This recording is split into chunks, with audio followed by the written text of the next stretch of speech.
2024 সালের জন্য শেয়ার হোল্ডারদের 25% লভ্যাংশ অনুমোদনের ঘোষণা দিয়েছে ব্র্যাক ব্যাংক পিএলসি, যারা 12.5% নগদ লভ্যাংশ এবং 12.5% স্টক ডিভিডেন্ড আকারে বণ্টিত হবে।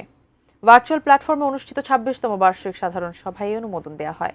ব্যাংকের চেয়ারম্যান মেহেরিয়ার এম হাসানের সভাপতিত্বে ইজিএমে আরও উপস্থিত ছিলেন ভাইস চেয়ারম্যান ফারুক মঈনুদ্দিন আহমেদ, পরিচালক ফারজানা আহমেদ, আনিতা গাজী রহমান, চৌধুরী MAQ সারওয়ার, লীলা রশিদ এবং managing director and CEO Tarek Refatullah Khan.